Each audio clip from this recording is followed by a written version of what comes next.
I'm Lian Peck in Kuala Lumpur with the main news on Al Jazeera. A United States senator is due to leave Myanmar on Sunday after what appears to have been a successful diplomatic mission. In the wake of the trial of Aung San Suu Kyi, Jim Webb was granted meetings with Myanmar's military rulers and the detained pro-democracy leader. He also secured the release of the American John Yator, who was sentenced to 7 years imprisonment for illegally entering Suu Kyi's home. Webb and Yator are expected to fly to Bangkok in Thailand in a few hours. 41 people are dead after a fire in a tent at a wedding party in Kuwait. More than 50 people suffered critical injuries in the blaze, which firefighters say destroyed the tent in minutes. Nearly all the victims were women. It is not yet known what sparked the fire. 7 Afghan civilians have been killed in an attack on a heavily fortified area of Kabul just days before the presidential election.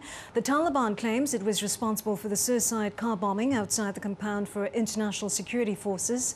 The Taliban has vowed to disrupt Thursday's vote, calling it an American sham. Iran's supreme leader has appointed an anti-reformist cleric as the new head of the judiciary. Sadiq Larijani will preside over the trial of 100 reformists accused of unrest after Iran's recent election, and he will oversee the trial of another 25 opposition supporters and activists, which has just begun in Tehran. Police in Finland say a ransom demand has been made for a missing cargo ship, the Arctic Sea.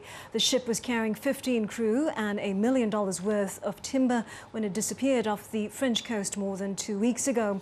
Despite several alleged sightings, there hasn't been any confirmation of its whereabouts.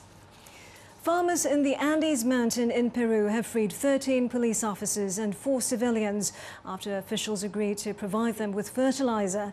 The hostages were held for nearly 24 hours at a church in the town of Holamayo, northeast of the capital, Lima. And in the United States, music and counterculture fans have gathered in New York State to mark 40 years since the Woodstock Music Festival. Woodstock came to symbolize the hippie generation who proclaimed a message of peace, love and psychedelic drugs and spearheaded opposition to the Vietnam War. And more on our website, aljazeera.net/English.